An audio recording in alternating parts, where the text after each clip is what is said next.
잘 오셨고요.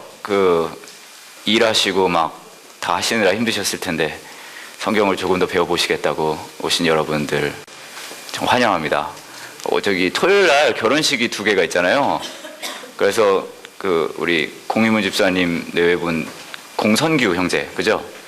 네, 결혼식이 있고, 또 우리 황성수 고미의 결혼식도 있는데, 황성수 고미애는 지난주에 안 왔는데 이번 주에 온 거 보니까 결혼식을 홍보하기 위해서 온 게 아닐까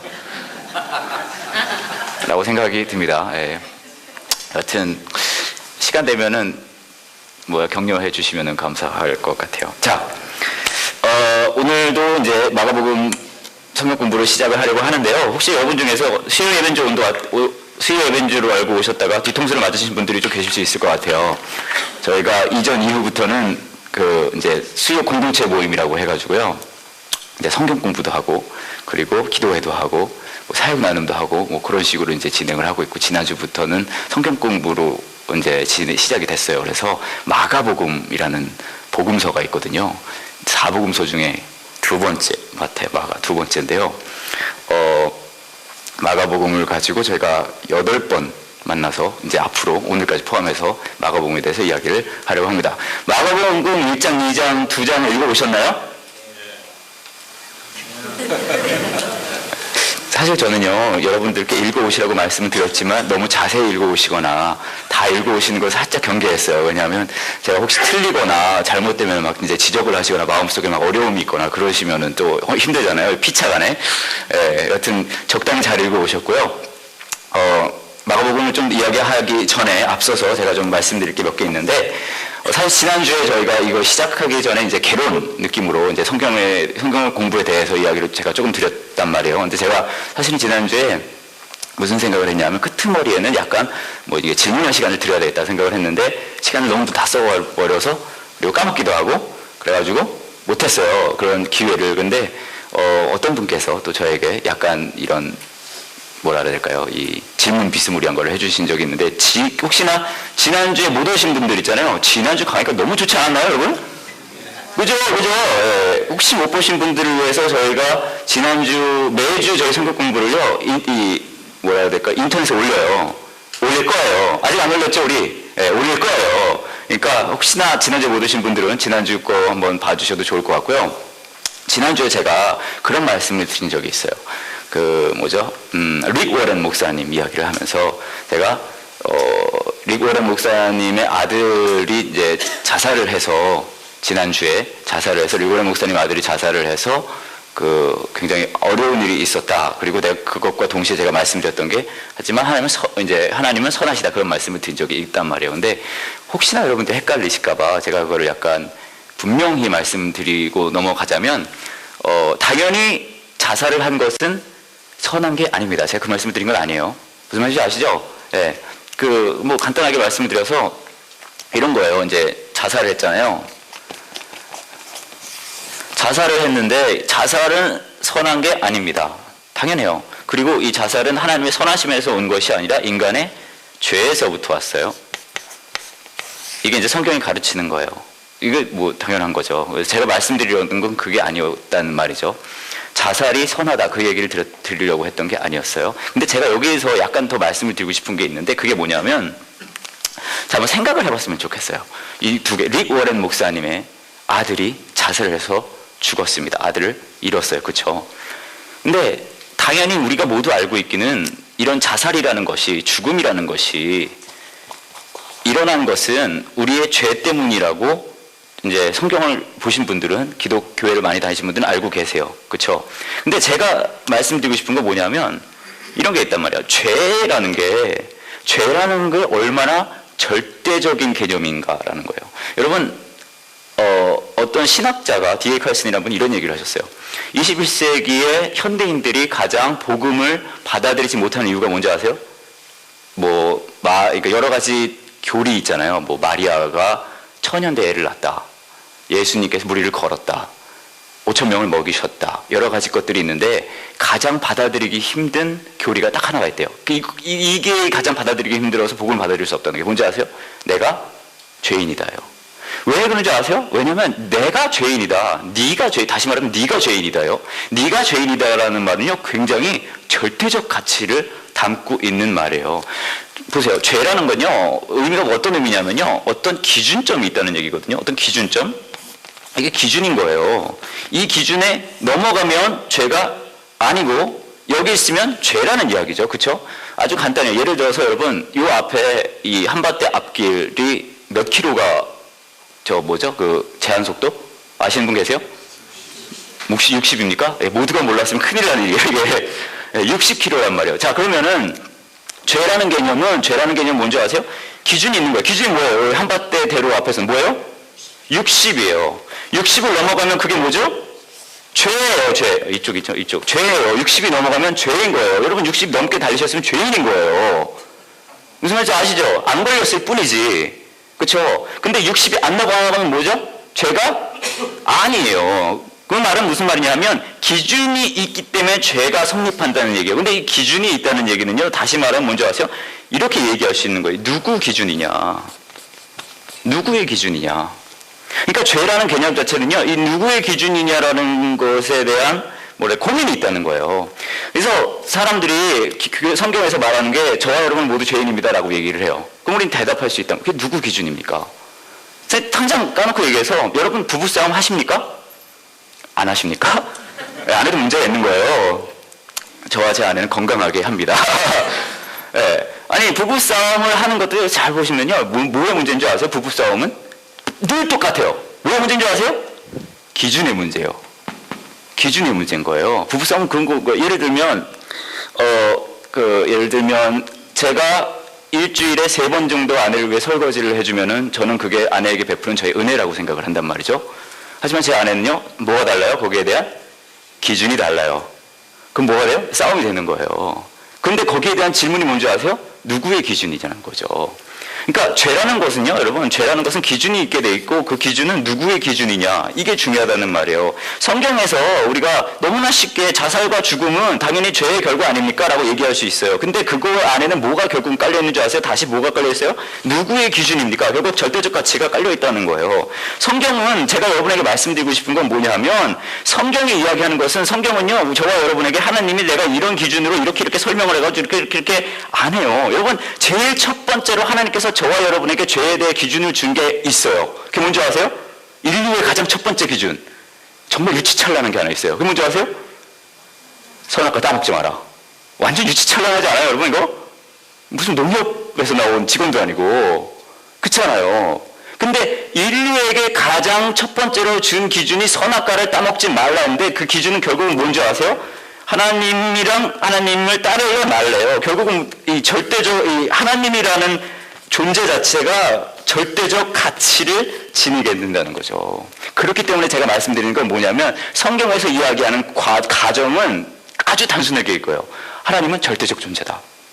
성경을 읽으실 때 그것을 전제로 깔고 읽으셔야 돼요. 그게 이해가 되는 거예요. 안 되면 마음에 계속 부대낌이 있을 수밖에 없어요. 하나 더 제가 말씀드릴게요. 한 가지 더 있는데, 리고렌 목사님의 아들이 자살해서 죽었습니다. 한 가지가 더 있어요. 당연히 우리는 자살과 죽음이 죄의 결과이기 때문에 그렇습니다 라고 얘기합니다. 그리고 우리 모두가 죄인이니까. 근데 제가 이렇게 말씀을 드릴게요. 그렇다면 저와 여러분의 아이들도 다 자살해서 죽어야 되는 거 아닙니까? 어떻게 생각하세요? 리고렌 목사님만이 이런 결과를 왜 받아야 됩니까? 그리고 저와 여러분이, 당연히 그분을 개인적으로 잘 모르고 어떤 사람인지 모르겠지만, 저와 여러분이 리고렌이라는 분보다 더 괜찮은 크리스찬이라고 말할 수 있나요? 더 하나님과 가까운 사람이라고 말할 수 있나요? 없단 말이에요. 그런데 여기 제가 말씀드리고 싶은 건 뭐냐면요, 그렇기 때문에 여기에서도 하나님께서 절대적 존재라는 것이 드러난다는 거예요. 자, 왜 리고렌 목사님의 아들만 자살했고 죽고 우리의 아이들은 자살하지 않았습니까? 하나님의 이유를 가르쳐주지 않아요. 하나님 마음이에요. 이건 누구는 그렇게 얘기할 수 있죠. 그러면 아니, 이건 이 아들이 결정한 거 아닙니까? 이걸 어떻게 누구 탓이라고 그렇게 할 수 있겠습니까? 그런데 하나님이 이것을 허락했나요? 허락하지 않았나요? 그때 왜 막지 않았을까? 아마 여러분의 자녀들 중에서도 자살을 생각한 순간들이 없잖아 있을 수 있어요. 왜 하나님은 그때 막으셨을까요? 이 뜻 막지 않고. 제가 말씀드리려는 건 뭐냐면 이 답을 가르쳐 드리려는 게 아니라 성경에서 이야기하는 하나님은요 절대적 존재라는 거예요. 이것으로서 저희가 알 수 있는 건 뭐냐면 제가 말씀드리고 싶은 것은 자살이 무조건 선하다 그런 얘기를 드리려는 게 아니라 제가 제일 처음에 드렸던 질문이 있어요. 하나님께서 선한 일을 하시기 때문에 선한 하나님이십니까? 하나님이 선한 하나님이시기 때문에 하나님이 하시는 일은 선합니까? 그거라니까요. 성경을 읽을 때 저와 여러분의 삶 속에 계속 부대끼는 그 가치 충돌은 거기서 나오는 거예요. 왜냐하면 저와 여러분은요 마음속 깊은 곳에서 하나님께서 선한 일을 하시고 내가 그걸 보고 하나님이 선하신 분인 것을 알고 싶어요. 그렇게 확신하고 싶어요. 하나님이 나에게 아파트 분양을 시켜주시고 내 아이가 성적을 잘 받게 되고 하나님이 내 삶 속에 그런 모든 선한 일을 하는 것을 봐가면서 그렇기 때문에 하나님이 선한 분이라는 얘기를 하고 싶어요. 근데 하나님의 성경의 하나님은 그렇게 얘기하지 않아요. 성경이 이야기하는 하나님 뭐라고 얘기하는지 아세요? 하나님은 선하시기 때문에 우리에게 하시는 일은 무조건 선하다는 거예요. 로마서 8장 28절인가요? 맞아요? 맞췄구나 내가. 그 있잖아 뭐죠?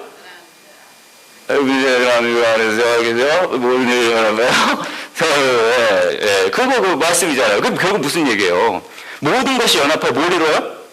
선을. 이 밑바탕에 땅에 뭐가 깔려있는 이게 무서운 말씀이거든요. 이게 모든 것이 연합하여 선을 이룬다는 거는요 저와 여러분의 삶 속에 있는 짜증나고 승질나는 그 모든 일들까지 다 연합해서 선을 이룬다는 거예요. 그 말은 다시 말하면 뭔지 아세요? 하나님께서 그것까지 허락하시면서 그 허락하심 안에서 하나님이 선을 이루시겠다는 거예요. 그 말은 또 다시 말하면 뭔지 아세요? 내 삶 속에 일어나는 여러 가지 악한 일들 중에서도 하나님께서는 그것을 선으로 바꾸시는 분, 하나님이 하시는 일이기 때문에 무조건 선하다는 거예요.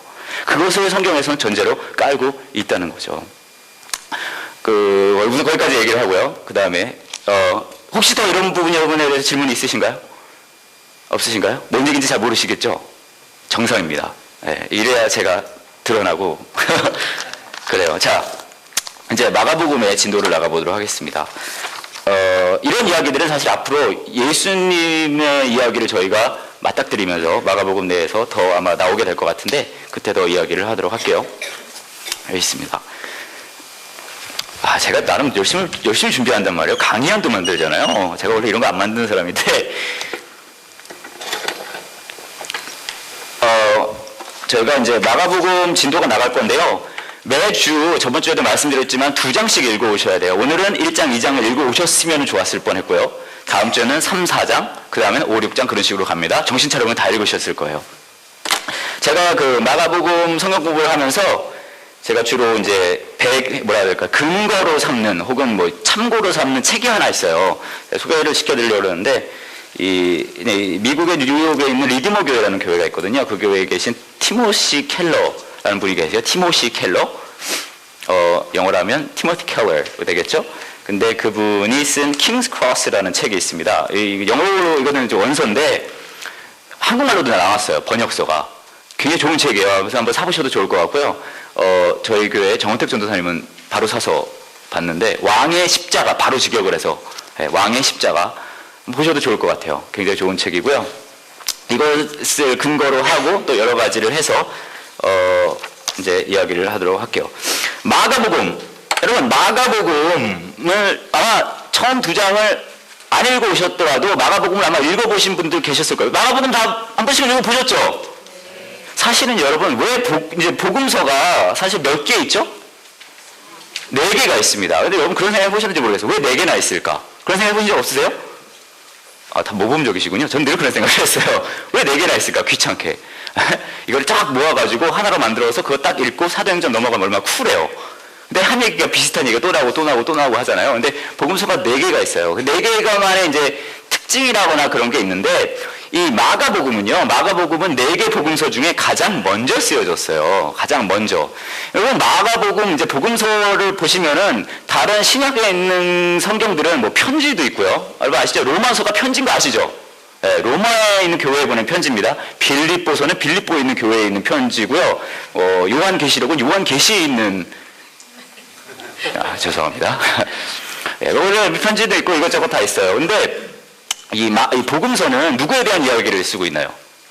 예수님의 삶에 대한 이야기를 복음서들은 쓰고 있어요. 근데 복음서를 썼을 때 이제 우리들이 생각할 때는 예수님께서 이렇게 막 말씀을 뭐라 그럴까요? 그런 올리브 가든 같은 데서 뭐 대전 가든 막 그런 데서 막 갈비를 구워 먹으면서 막 이야기를 하고 있고, 옆에서는 막 제자들이 막 그걸 받아 적고 있고, 오케이, 이것은 마가가 썼으니까 마가복음. 이렇게 된 게 아니에요. 아시죠?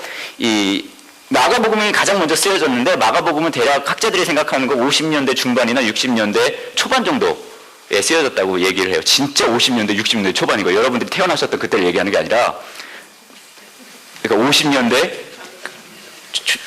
무슨 말인지 아시죠? 예, 그맘때예요. 6.25 전쟁 나고 바로 다음. 근데 그때 쓰여졌는데, 예수님께서는 이거 굉장히 계산하기 쉬울 거예요. 예수님께서는 언제 몇 년도쯤에 태어나셨을까요? 2013년 전. 대계산 대략 나오시죠? 예, 여러분들을 위해서 달려고 이 모양을 만들어놨어요. 예, 그러니까 주후 뭐 이렇게 하잖아요. 그래서 대략 예수님께서는 33년 정도 사시고 이제 가셨다고 하잖아요. 그러면은 이제 마가복음이 50년대 중반에 쓰여졌고, 예수님께서 고함 때 떠나셨다면 중반에 어느 정도의 갭이 나오나요? 20여 년의 갭이 나오면 20에서 혹시 30년 정도 되겠죠? 근데 20년에서 30년 정도 사이에서는 복음서가 필요가 없었어요. 왜 필요 없는지 아세요? 그때 사람들이 살아있으니까. 그렇잖아요. 우리 식으로 하면 우리 국재균 집사님께서 예수님 만났다고 쳐요. 그러면은 뭐가 필요 없는 거예요. 왜냐하면 예수님에서 알고 싶으면 국제수한테 가서 물어보는데요. 국집사님 예수님께서 그때 5,000명을 먹이셨을 때 대략 뭐 어떻게 기도를 했나요? 내가 그때 기억을 하는데 잠깐 한 5분쯤 하셨나 기도를? 아니 3분 하셨나? 뭐 이런 식으로 가능하다는 거예요. 근데 시간이 오래 지나고 나니까 무슨 일이 일어나요? 이제 예수님을 실제로 봤던 사람들이 이제 죽게 되는 거예요. 장례식도 나오고 그렇게 된 거죠. 그러고 나서 염려가 생겼는데 뭐냐 하면, 원래 예수님과 함께 있으면서 예수님을 본 사람들, 예수님의 말씀을 들은 사람들이 죽게 되니까 어떤 일이 벌어지냐면, 사람들이 예수님에 대해서 기억을 할 때 자기의 마음에 맞는 모습으로 기억을 하기 시작했다는 거예요. 이게 문제인 거예요. 내가 원하는 예수의 모습으로 예수님을 만들어가는 거예요. 그렇기 때문에 복음서가 쓰여지기 시작한 거예요. 왜냐하면은 그 당시에 예수님을 그대로 우리가 그 가르침과 그 삶을 우리가 듣고 봐야 되니까. 그래서 제일 먼저 쓰여진 게 바로 마가복음입니다. 그래서 마가복음에서 저희가 먼저 알 수 있는 건 뭐냐면요, 내가 원하는 예수와 진짜 예수의 차이예요. 문제는 뭐냐면, 저와 여러분들은 모두 예수님에 대한 생각을 뭔가를 가지고 있어요. 어떤 분들은 예수님이 파마머리인 분도 있고요, 어떤 분들은 예수님께 반곱슬인 분들이 계시고요, 어떤 분들은 예수님께서 약간 늘 웃는 예수님일 수 있고, 어떤 분들에게는 예수님이 막 화난 예수님일 수도 있고, 막 그럴 수 있을 것 같아요. 어떤 분들은 제 생각에는 우리 안강호 집사님한테 예수님께서는 고른 치아를 가진 분일 수 있고요. 그리고 다 다를 수 있잖아요, 그죠? 근데 제가 말씀드리고 싶은 건 뭐냐면, 내가 생각하는 예수와 실제 예수의 그 갭이 있기 때문에 복음서가 중요한 것은 우리에게 진짜 예수님이 누군지를 알 수 있게 된다는 거죠. 그래서 복음서를 우리가 보는 게 매우 중요합니다. 또 하나가 뭐가 있냐면, 마가복음의 특징은, 마가복음은요 액션이 빨리빨리 일어나요. 모든 복음서 중에서 가장 짧습니다. 16장이잖아요. 다른 복음서는 더 길어요. 막 마태복음 몇 장인지 아시는 분 계세요? 오, 똑똑하시다. 요한복음, 누가복음. 점점 약해지세요, 목소리가. 네, 그건 중요치 않아요. 하여튼 가장 짧고, 예수님이가 마태복음 같은 경우는 유대인들을 위해서 약간 쓰여졌다고, 그걸 관습이나 여러 가지들 얘기가 많이 나오고, 그 다음에 누가복음 같은 경우는 이방인들을 위해서 쓰여졌다고 합니다. 그 후편이, 속편이 있죠? 누가복음의 속편 뭐죠? 사도행전이 이제 속편이에요. 그 다음에 요한복음은 약간 신학적인 이야기들이 많이 들어가 있어요. 그래서 어떤 분들이 이야기하기를, 요한복음은 진짜 후반기에 쓰여졌거든요. 거의 100년 정도 후에, 그러니까 100년 즈음에, 100년 즈음에. 그렇기 때문에 갭이 넓어지잖아요. 그동안에 예수님에 대한 신학적인 생각과 여러 가지가 연구가 이루어지면서 그러고 쓰여진 게 요한복음이 아닌가, 그런 이야기를, 학설을 이야기하는 사람도 있습니다. 근데 마가복음의 특징은 뭐냐면, 예수님께서 많이 등장을 하고, 또 하나가 뭐냐면 부르심에 관한 얘기예요. 예수님께서 마가복음에 처음 등장했을 때 복음을 전한다라고 이야기를 하고 나서, 복음을 전하고 나서 바로 무슨 일이 일어나는 줄 아세요? 제자들을 불러요. 예, 그러고 나서 계속 나오는 게 제자들에 대한 이야기, 또 부르심에 대한 이야기, 천국에 대한 이야기가 계속 나옵니다. 그래서 마가복음에 우리가 알 수 있는 거는, 마가복음을 통해서 우리가 배울 수 있는 건 뭐냐면, 예수님이 진짜 예수님이 어떤 분이신가를 좀 더 적나라하게 알 수 있고요. 또 하나는 우리가 제자로서 살아갔을 때 예수님께서 제자들을 가르쳤던 가르침, 그런 것을 더 잘 알 수 있고, 그 다음에 플러스 우리가 그 안에 예수님께서 어떤 행동과 어떤 가르침을 했는지를 더 와닿게 배울 수 있는 게 마가복음이라고 할 수 있습니다. 보시면은 예수, 이제 마가복음을 딱 시작할 때 보시면은 1장에 이렇게 나와요. 마가복음의 시작을 할 때 마가복음을 시작할 때 이렇게 얘기를 합니다. 하나님의 아들이신 예수 그리스도의 복음은 이렇게 시작되었습니다. 1장 1절이요. 제건 쉬운 성경인데요. 여기서 그리스도란 말은 뭐냐면요. 이거예요. 그리스도란 말은 기름 부은 자라는 뜻입니다. anointed예요. 기름 부은 자. 그럼 기름 부은 자는 뭡니까? 왕이에요. 왕 결국은 뭐죠? 절대성입니다. 네. 그래서 예수 그리스도가 제가 아까도 말씀드렸듯이 절대적인 존재로서 등장하는 게 복음서고요. 신약 성경이고요. 그 예수 그리스도의 절대적 존재에 대해서 우리가 어떻게 반응하느냐, 그것이 이제 펼쳐지는 게 복음서가 될 수 있겠습니다. 자, 그러면 한번 시작해 보도록 할게요. 아까 제가 말씀드렸듯이 1장 1절에 보면은 이렇게 얘기했어요. 예수 그리스도의 복음은 이렇게 시작됐습니다. 복음. 여러분 복음이라는 얘기 많이 들어보셨죠? 복음은 여러 복음이 있습니다. 순복음이 있고요. 반복음이 있고요. 예, 그건 농담입니다. 복음은요, 이 헬라어로는 제가 여기다 써놨는데,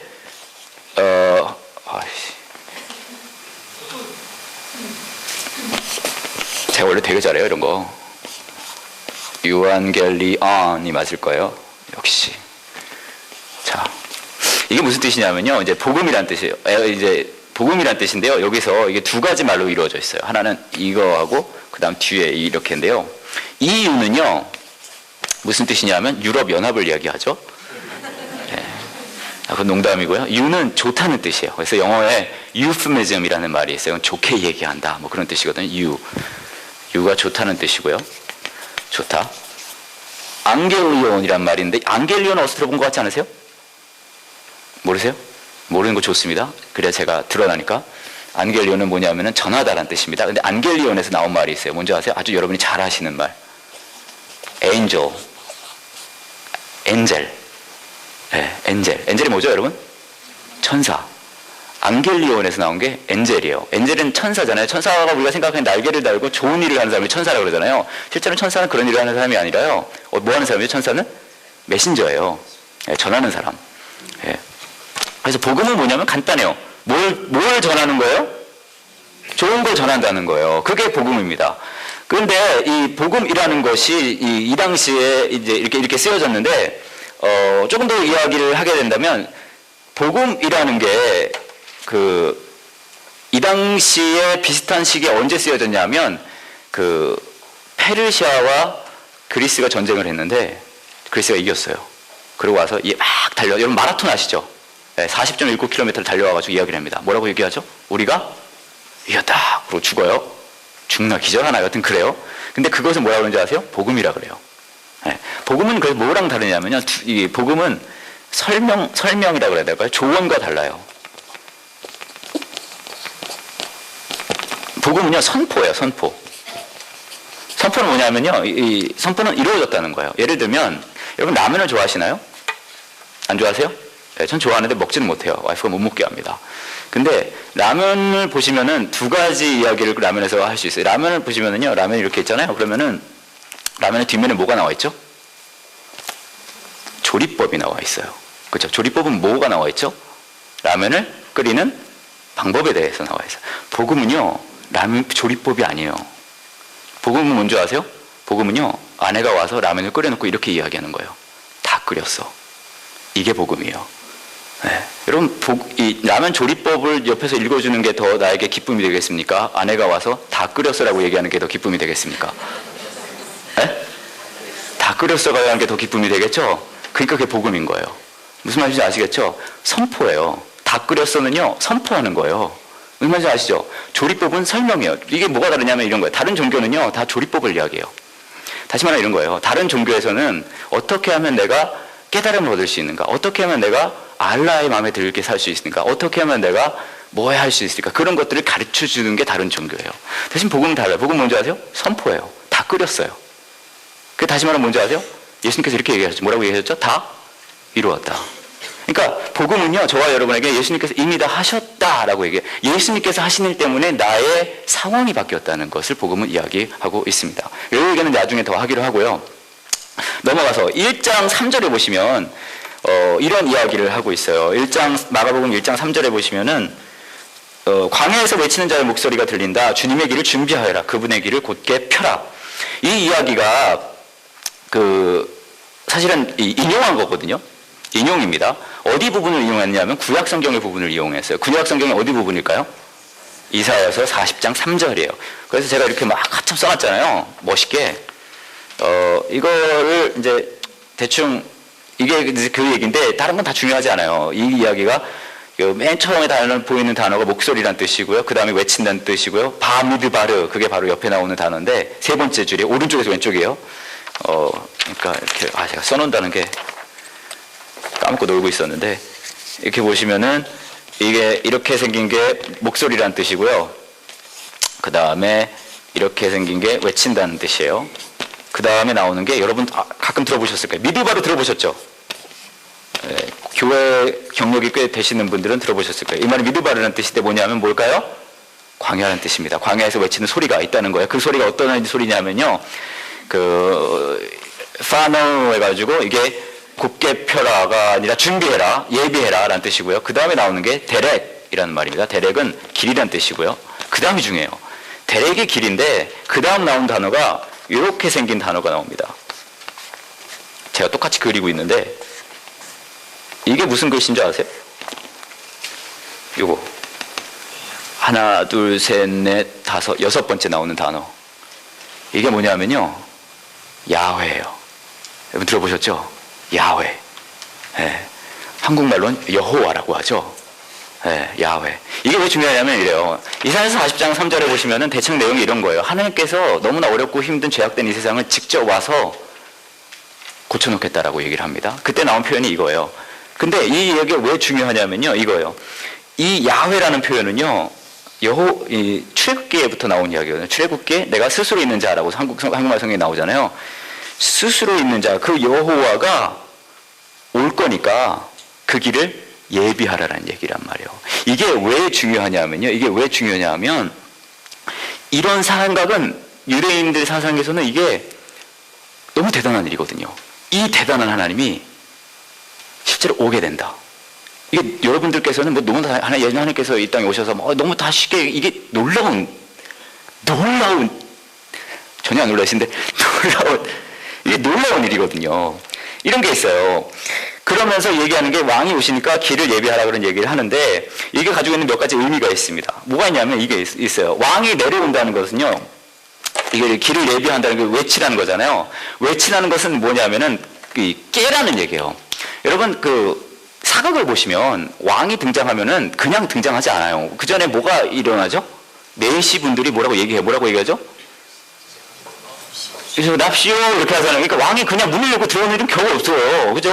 왕이 오려면 주상전환합시오 하고 나서 앉아있던 후궁들이 푸투투툭 이렇게 돼요. 그잖아요. 그 다음에 문이 저절로 열립니다. 그러고서 왕이 이렇게 빨간 옷을 이렇게 샥 등장을 해요. 그잖아요. 그러니까 무슨 말이냐면 이 개념도 어떤 개념이면 왕이 올 때 그 길을 예비하라는 건데 이 말은 다시 말하면 뭐냐면요. 아까 그 이야기가 왕이 와.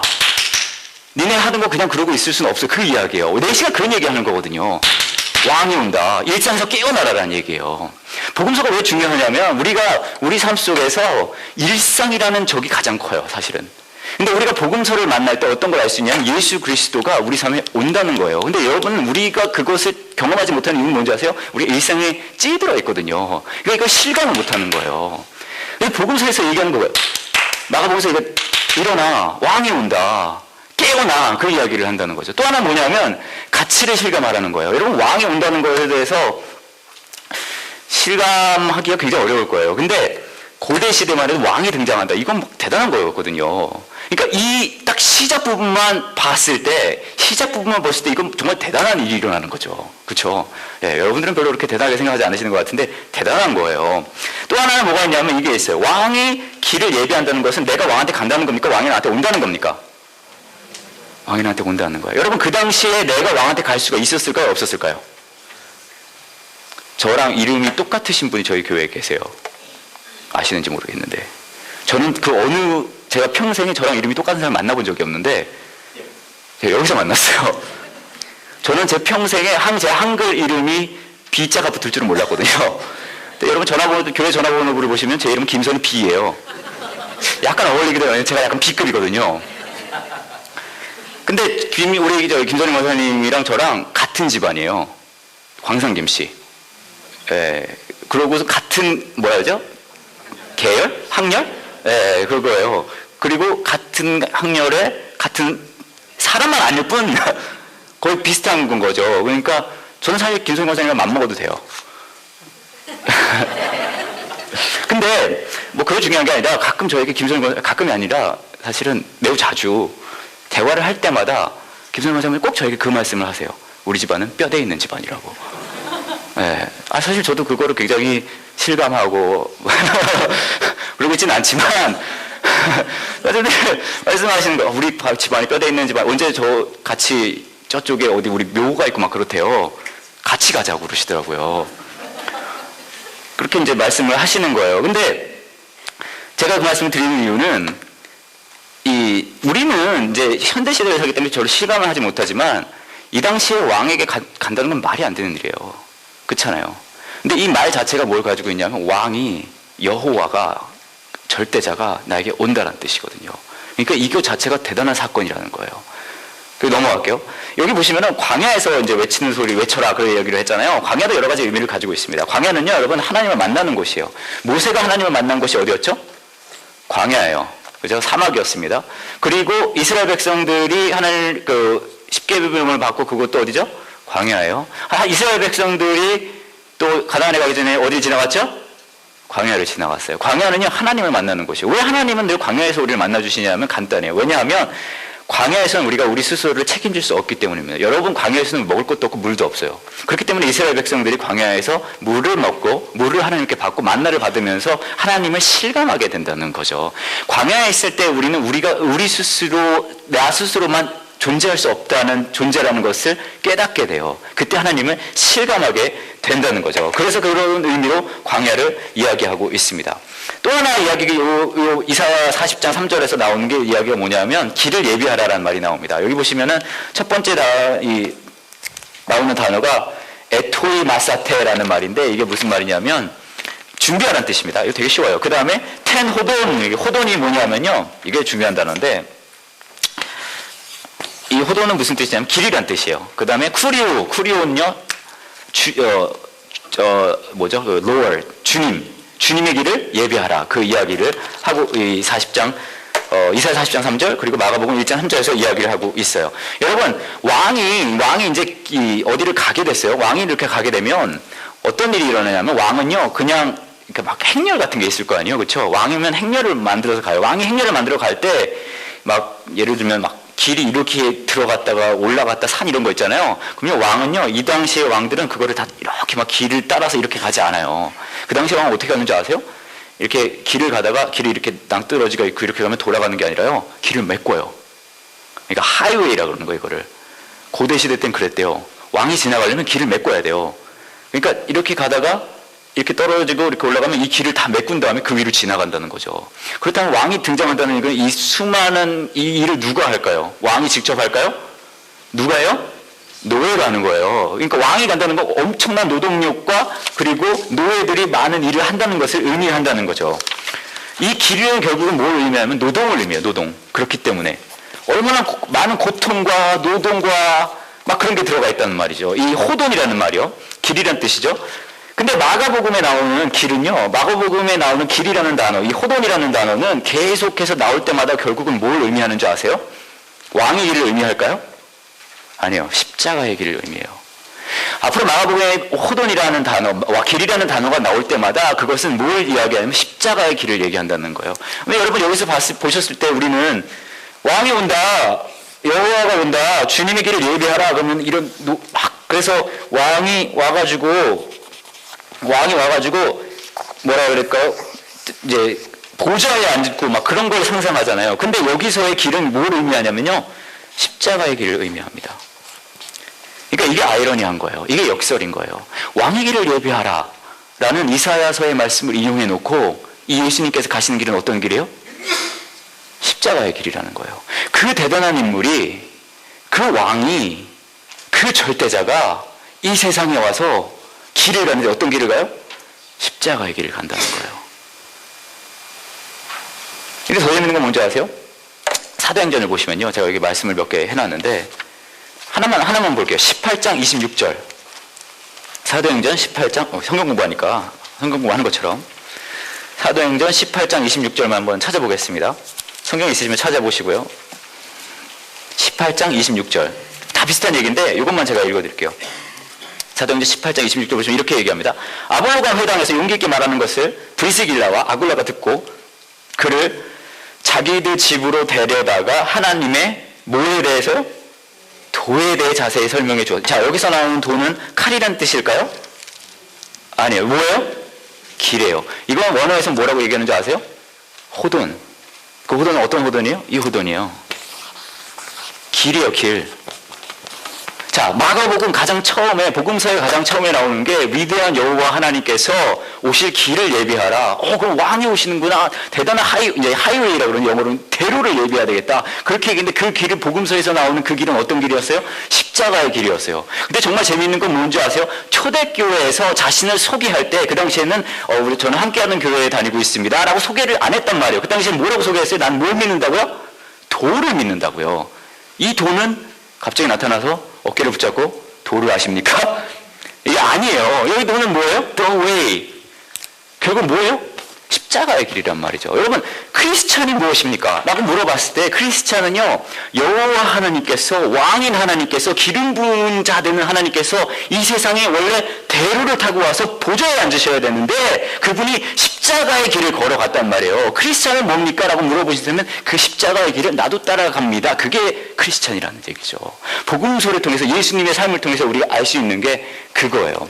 그 다음에 넘어가시면은 1장 6절 보시면은 예수님께서 세례를 받으시게 됩니다.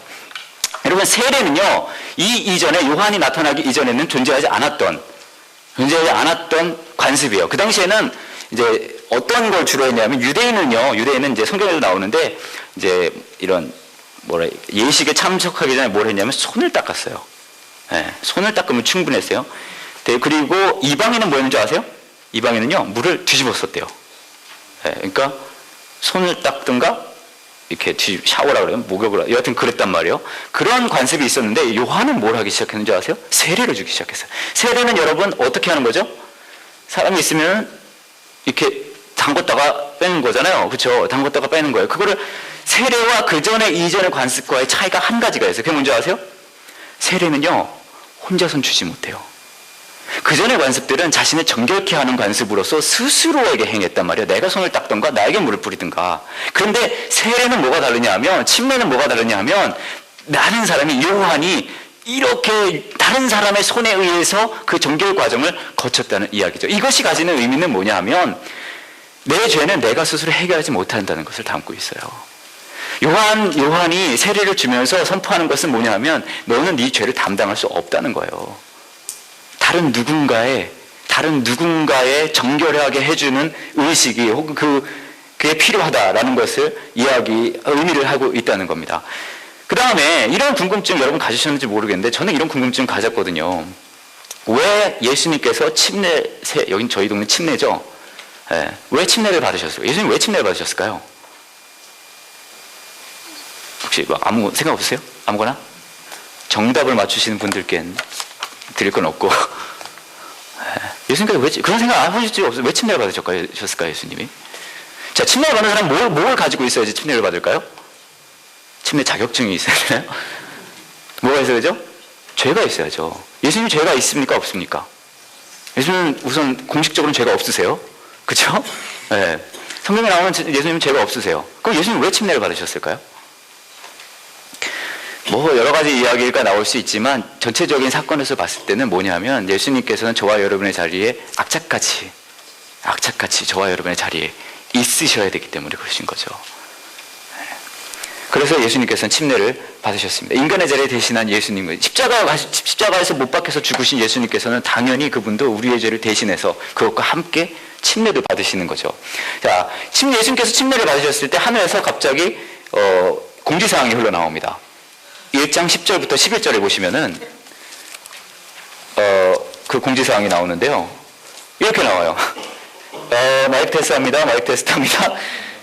그러더니 너는 내 사랑하는 아들이다. 내가 너로 말미암아 매우 기쁘다. 라는 말하는 소리가 들렸다라고 얘기합니다. 근데 왜 11절이고 10절에 보시면은요. 그냥 공지사항이 그냥 나온 게 아니라 예수님께서 물에 나오실 때 하늘이 열리는 것을 보셨습니다.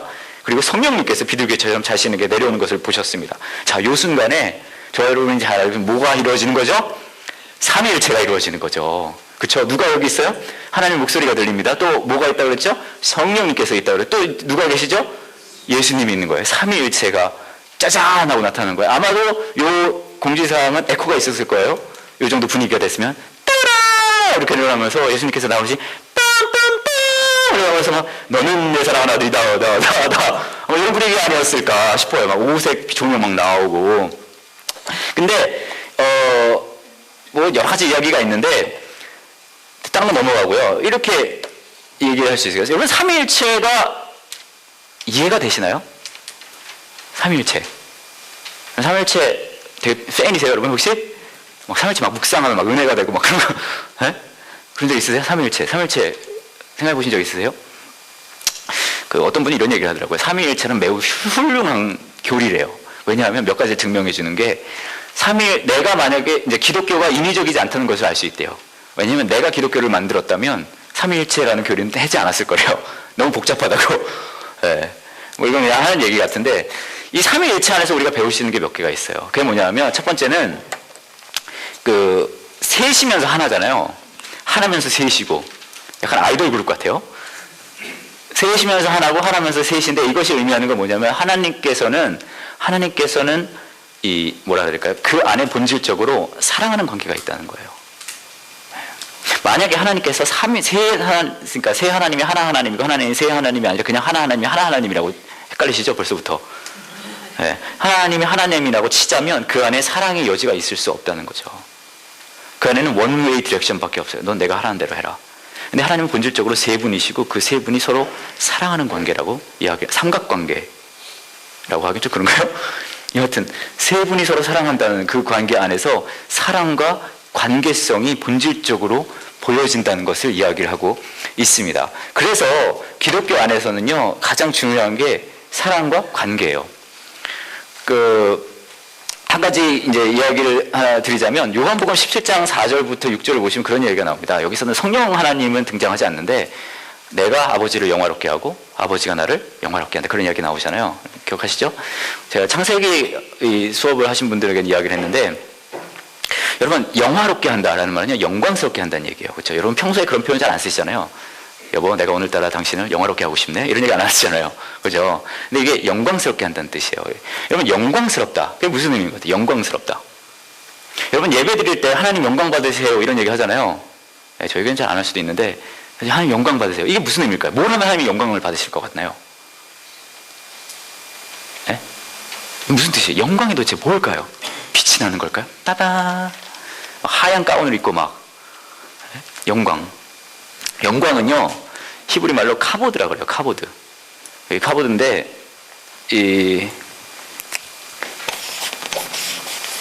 이래요. 카보드라는 말인데 이 말은 무슨 의미를 가지고 있냐면 무게라는 의미를 가지고 있어요. 무게. 저는 굉장히 가지지 못한 건데 많은 분들이 가지고 계신 거죠. 네. 무게예요. 무게. 카보드. 그 영어 중에 그런 말이 있어요. 저희가 많이 쓰는 예전에 많이 썼는데 이제는 안 써요. 많이 You matter to God 이런 말을 저희 교회에서 쓰잖아요. matter라는 말이요. 자, You matter to God 이런 표현이 있거든요. 이게 무슨 말이냐면 저희는 이렇게 번역을 해요. 당신은 하나님께 소중한 사람입니다라고 얘기를 하거든요. 근데 이 matter라는 말이 이 질량을 의미해요. 무게죠, 무게. 그러니까 직역을 하면 당신은 하나님께 무게 있는 사람입니다가 맞는 거예요. 무슨 말인지 아시겠죠? 영광스럽다는 말이 영광이라는 말이 무게라는 의미를 가지고 있다는 거 다시 말해 이런 거예요. 내가 만약에 제가 제 아내를 영광스럽게 한다는 말은 무슨 말이냐면요. 제 삶의 무게를 누구한테 준다는 거죠? 제 아내한테 준다는 거예요. 그게 영광이에요. 제가 하나님께 영광을 돌린다는 말은 무슨 말이에요? 제가 제 삶의 무게를 누구한테 준다는 거예요? 하나님한테 드린다는 거예요. 아버지가 요한복음 17장에 보시면 아버지가 아들을 영광스럽게 하고 아들이 아버지를 영화롭게 하고 삼위일체가 서로 영광스럽게 한다는 얘기는요. 무슨 말이냐면 삼위일체는 성령 하나님, 아들 하나님, 아버지 하나님이 서로 자신의 무게를 내어준다는 거예요. 여러분 재밌는 게 이게 있어요. 사랑을 하면요. 자신의 무게를 내어주는 거예요. 그렇잖아요. 그렇죠?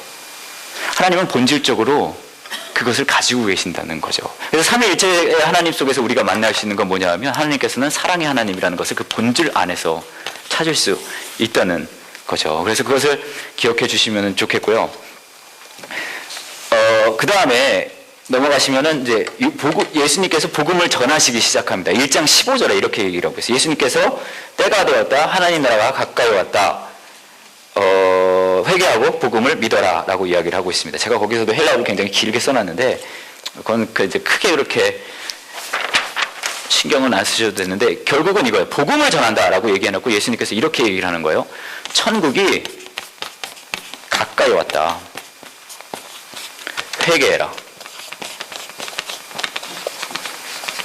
자, 제가 오늘 물어볼게요. 천국이 가까이 왔다 회개해라. 이게 복음이라는 말은 제가 아까 말씀드렸지 뭐 어떤 소식이라고 했죠 이게? 좋은 소식이에요. 신나야 돼요. 복음을 들으면. 라면 다 끓였어. 이거만큼 신나야 된단 말이에요. 성경 공부가 끝났어. 이거만큼 신나야 된단 말이에요. 예, 일 다 끝났어. 이거만큼 신나야 되는 거죠. 혹은 여러분이 상상하는 그 모든 좋은 것들 있잖아요. 그거만큼 보너스 타게 돼서 어쨌든 신나야 돼요. 좋은 소식이에요. 제가 이거 물어볼게요. 천국이 가까웠다 회개하라. 이게 좋은 소식입니까? 이게 좋으세요 여러분? 딱 들었을 때 오야! 뭐 그런 느낌 드세요? 여러분이 만약에 옆에 사람 귓속말로 천국이 가까이 와서 회개해. 이런 느낌 드세요? 어제 제가 되게 정말 재밌는 여러분 야구 좋아하시는지 모르겠는데 대전에는 팀이 하나 있어요. 야구팀이. 벌써 여기서부터 웃기 시작하시네요. 야구팀이 뭐죠? 야구팀 이름이? 화나 이글스 있잖아요. 네, 화나 이글스. 네. 몇 연패했죠? 13연패. 여러분 다 야구 보고 계시는군요. 정말 저는 그걸 보면서 충청도 분들은 대단한 분들이시다. 뭐요? 요거 할 때 14연패 다 한 것 같아요. 내가 봤을 때. 근데 13연패가 어제 끝났어요. 그렇죠? 제가 정말 재밌는 게 저희 집은 TV가 없거든요. 이 스마트폰으로 그걸 보고 있었는데 13연패가 끝나고 6대 3가로 이겼단 말이에요. 끝났더니 마지막 투아웃을 잡고 마지막 아웃을 잡는데 이제 우리 하나 투수가 던지고 상대가 NC 타자였단 말이에요. 3진으로 끝났단 말이에요. 근데 2스트라이크까지 막 달고 있는데 응원하는 팬들의 모습을 보여주는 거예요. 근데 응원하는 팬들이 어떤 모습이었는지 아세요? 진짜 이랬어요. 진짜 그래 눈 감는 사람들이 있어요. 막 기도하는 사람도 있었고 하나 이글스의 승리를 위해서 막 기도를 하더라고요. 그러다가 스트라이크 아웃으로 마지막 아웃을 잡고 게임이 끝났단 말이에요. 그러고 나서 제가 정말 놀라운 광경을 봤어요. 여러분 보셨는지 모르겠는데 그분들이 기도하던 분들이 뭐 하기 시작하는지 아세요? 울기 시작하는 거예요. 막 우는 거예요. 막 잔치 분위기가 그러니까 지금 현재 성적은 1승 13패예요. 막 울고 있는 거예요. 근데 여러분 13연패 끝에 내가 응원하는 하나 이글스가 이겼다 정도는 굉장히 나잖아요. 그죠? 여러분들은 하나 팬을 다 받는 것 같은데 제가 봤을 땐. 근데 제가 여러분에 묻고 싶은 것은 천국이 가까이 왔다 회개해라. 이게 여러분들은 신나는 내용이에요. 이게 여러분? 기분이 막 좋아지세요? 전 기분이 별로 안 좋아지는데? 저는 월급이 올랐다가 더 좋을 것 같아요. 월급이 올랐다 아니면 뭐 그런 거 있잖아요. 그런 게 더 좋고 이건 뭐 별로 그렇게 땡기지 않는 것 같은데 이게 복음이래요. 좋은 소식이라는 거예요. 그러면은 이런 게 있어요. 잘 보세요. 천국이 가까이 왔다 회개해라란 말이에요. 근데 이 천국은요, 여러분, 우리가 흔히 생각하는 김밥 천국은 아닙니다. 이 천국은 뭔지 아세요? 하나님의 나라예요. 하나님의 나라. 이 하나님의 나라라는요, 여러분, 하나님의 나라 하면 생각나는 게 내가 거기 가면 원하는 것을 다 누릴 수 있어. 어떤 사람은 그렇게 얘기해. 가지고 싶은 거 다 가지고 있는 게 천국이래요. 그럴까요, 여러분? 모르죠. 가봐야죠. 근데 천국, 하나님의 나라라는 것이 가지고 있는 것은요, 내가 갖고 싶은 것을 다 가질 수 있어. 내가 누릴 수 있는 걸 다 누릴 수 있어. 내가 가면, 저 같으면은, 그게 만약에 천국이라면은, 저는 천국에 가서, 사실 그렇게 전 좋아하는 게 사실 없는데, 예를 들면 야구를 막 할 수 있다거나, 그럴 수 있겠죠. 여러분들은 뭐가 될 수 있을지 모르겠어요. 근데, 하나님의 나라 가지고 싶은 거 다 가지는 게 아니라, 하나님의 나라가 결국 얘기하는 건 뭔지 아세요? 질서예요. 질서. 왜냐면 나라거든요. 여러분, 나라 안에는 질서가 있다는 거예요. 하나님의 난장판이 되잖아요? 그럼 우리가 갖고 싶은 거 다 가질 수도 있어요. 그쵸? 그럼 질서가 없으니까. 그렇잖아요. 저희 딸 둘이 있거든요. 제 딸 둘은요, 저희가 아침에 늘 청소를 해요. 저녁이 되면 어떻게 되는지 아세요? 집이 난장판이 돼요. 대단한 은사를 가진 애들이에요. 어찌나 그렇게 성실하게 어지르는지 몰라요. 근데 제가 가만히 보니까 얘네는요, 하고 싶은 걸 그냥 다 해요. 그게 다 하고 나면 난장판이 되더라고요. 그러니까 만약에 이게 하나님의 난장판이라면 우리가 하고 싶은 걸 다 가질 수 있어요. 근데 여기 뭐라고 나와 있어요? 나라라고 얘기를 하고 있어요. 나라라는 말은 질서가 있다는 얘기예요. 질서. 여러분, 제가 외국인 노동자란 말이죠. 제가 외국인 노동자인데 1년에 그 말은 다시 말하면 1년이냐 2년에 한 번씩 혹은 출입국 관리사무소에 가서 저는 허가를 받아야 돼요. 이 나라에 계속 있을 수 있는. 예. 그건 뭔지 아세요? 질서예요. 안 그러면 저 쫓겨나요. 혹은 제 아내랑 결혼하고 있다는 것을 증명해야 돼요. 왜냐면 제가 제 아내랑 결혼한 비자로 한국에 와 있거든요. 제 아내가 저랑 이혼을 하면 전 쫓겨나요, 한국에서. 그게 질서예요. 예.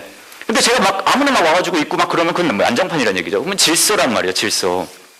질서라는 말은 다시 말하면 뭔지 아세요? 이게 재밌어요. 강제성입니다. 강제성이에요. 강제성은 약간 더 가면 뭐냐면 절대성이죠. 자,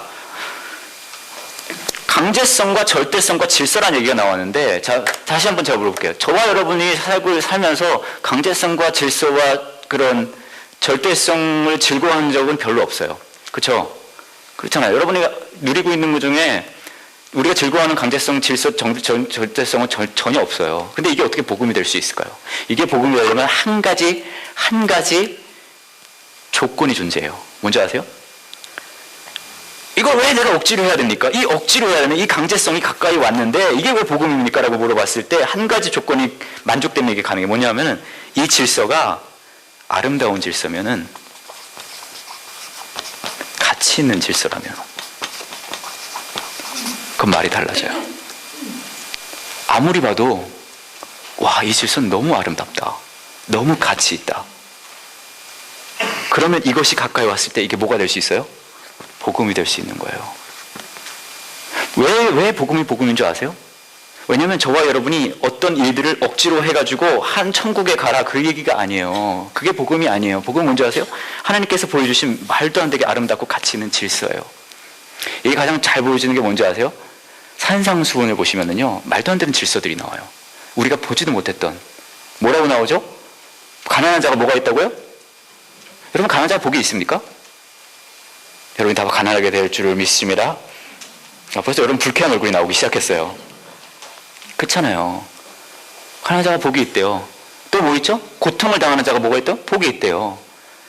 정말 재밌는 건 뭔지 아세요? 성경이 이야기하는 이 천국, 하나님의 나라, 이 질서는요, 역설이에요. 말도 안 되는 역설을 가지고 있어요. 가난한 자가 복이 있고, 어려운 이가 복이 있고, 고통을 당하는 이가 복이 있대요. 말도 안 되는 질서거든요. 근데 이게 말도 안 되는 역설인데 정말 재밌는 거면요, 이게 아름답고 이게 가치 있다는 거예요. 이게 매력이 있다는 거예요. 그렇기 때문에 이게 복음이 될 수 있다는 거죠. 이 복음의 역설이 가장 절정으로 드러나는 장면이 있어요, 성경에. 뭔지 아세요? 십자가예요. 생각해보세요. 십자가는요, 인류를 만들고 온 세상을 만든 완전 절대자가 어떻게 됐어요? 처절하게 죽은 거예요. 이게 말이 됩니까? 이게 말이 안 돼요. 근데 이 처절하게 죽은 것을 통해서 누가 살죠? 저와 여러분이 살아요. 근데 이 안에 있는 원리가 더 재밌는 역설이 또 있어요. 저기 보시면은 제가 옆에다가 이제 몇 가지 이 성경 문구를 붙여놨잖아요. 마가복음, 누가복음, 마태복음에 똑같이 나와 있는 말씀이 있어요. 뭐 다 읽으실 필요는 없고 제가 하나만 그 중에서 마가복음 8장 34, 35절을 보시면은 이렇게 이야기하고 있습니다. 누구든지 나를 따르려면 자기를 부인하고 자기 십자가를 지고 나를 따라오너라. 35절이 이렇게 나와 있어요. 누구든지 자기 목숨을 구하고자 하면 어떻게 된다고요?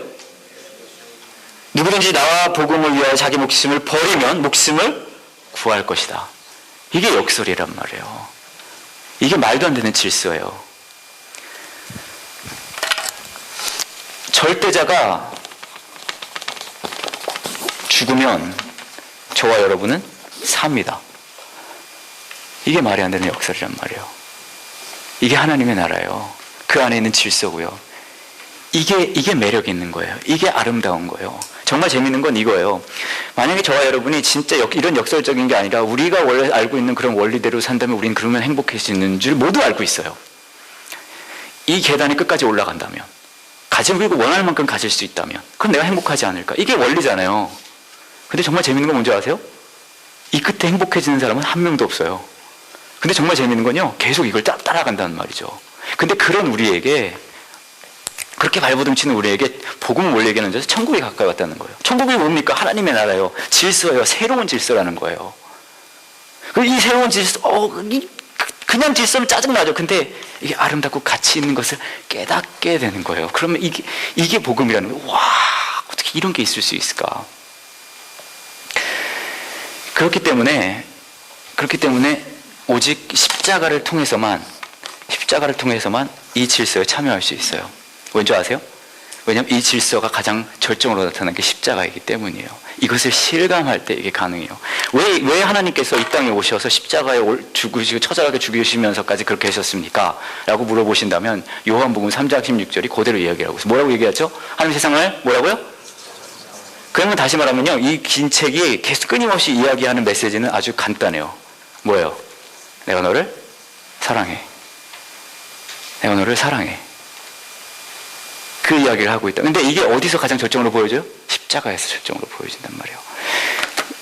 그래서 그 십자가를 내가 실감하면, 믿으면, 이 아름다운 말도 안 되는 이 질서를 실감하게 될 때, 그러니까 이때 내가 복음을 받아들이게 된다는 이야기죠.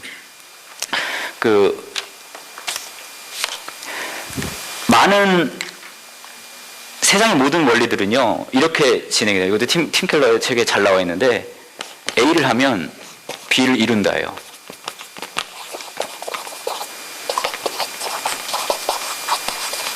A를 하면 B를 이룬다. 이게 모든 세상의 원리입니다. 뭐 종교뿐만 아니라 다 그래요. 자, 시험 공부를 하면 성적이 잘 나온다. 그쵸? 평소 직장생활 열심히 하면 진급을 한다. 화장을 예쁘게 하면 남자가 가끔 속는다. 뭐 많잖아요. 다이어트를 하면 살이 빠질 수도 있다. 뭐 많잖아요. 다 이런 식이에요. 종교도 똑같습니다. 뭔지 아세요? 열심히 수행을 하면 깨달음을 얻는다. 코란에 나와 있는 거 잘 지키면 알라가 이뻐해준다. 다 이거예요. 그잖아요? 이게 질서예요. 이 세상에 있는. 근데요, 성경은요, 그렇게 얘기하잖아요. 복음은 뭔지 아세요? 이 순서가 바뀐 거예요. 하나님께서 B를 그냥 주셨어요. B를 이루셨어요. 그렇기 때문에 내가 A를 하는 거예요. 내가 무엇을 했기 때문에, 내가 율법을 지켰기 때문에, 규칙을 지켰기 때문에 구원을 얻는 게 아니라 하나님께서 나를 구원해 주셨기 때문에 내가 하나님께서 원하는 삶을 살겠습니다요. 이건 뭐라 그러는지 아세요? 이건 세상의 질서고 이거는 은혜라 그래요. 하나님의 말도 안 되는 법칙은요, 뭐에 철저하게 배경을 깔고 있는지 아세요? 은혜. 앞으로 마가복음에 수많은 이야기들이 나와요. 뭐 비유도 나오고 막 하는데, 그 가장 핵심에는 이런 게 이 사상, 이 생각, 있던 것들이 있다는 거죠. 크리스찬이 되는 게 무엇입니까? 라고 물어봤을 때, 가끔 저희 교회 새로 오시는 분들 있잖아요. 늘 여쭤봐요. 내가 교회를 다니고 싶은데 뭘 해야 됩니까? 다 이거거든요. 뭐 예를 들면, 기도를 해야 되지 않나요? 성경을 봐야 되지 않나요? 뭘 해야 되지 않나요? 근데 성경을 보고 기도를 하고 뭐 한다고 하나님이 나를 이뻐해 주는 건 아니거든요. 하나님은 이미 저와 여러분을 사랑하세요. 그리고 그것을 실감할 때 내가 하나님을 알고 싶은 거예요. 내가 하나님과 가까이 있고 싶은 거예요. 내 삶이 예수 그리스도를 닮아가기를 원한다는 거죠. 이것을 실감하는 게 신앙생활의 시작이거든요. 예수 그리스도의 마가복음에 나오는 예수 그리스도께서 말씀하신 그 복음이라는 것은 바로 이거거든요. 질문, 짜증, 불평, 불만 뭐 그런 거 있으세요? 너무 길다 뭐 그런 거? 없으세요? 네, 오케이. 그러면은 오늘은 여기까지 하고 제가 잠깐 기도하고 그 다음에 마치도록 하겠습니다.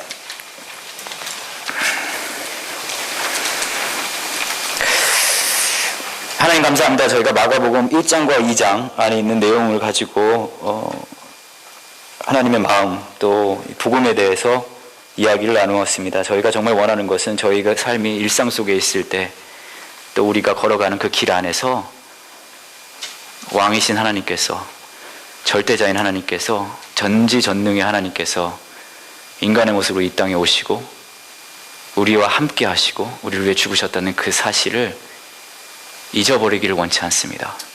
우리 마음에 늘 실감하기를 원합니다. 내가 그 무엇을 한 것이 아니라 예수 그리스도께서 이 땅에 오셔서 십자가에서 보여주신 말도 안 되는 희생과 사랑을 통해 알게 된 그 하나님 나라의 그 역설을, 그 질서가 내 안에 내가 따라가는 가장 중요한 그것이 되기를 원합니다. 이 깨달음이 우리의 삶 속에 녹아들어가서 우리 삶 안에서 예수 그리스도의 모습이, 하나님께서 먼저 가신 그 길이, 그리고 하나님의 나라가 세워져 나가기를 원합니다. 예수님 이름으로 기도합니다. 아멘.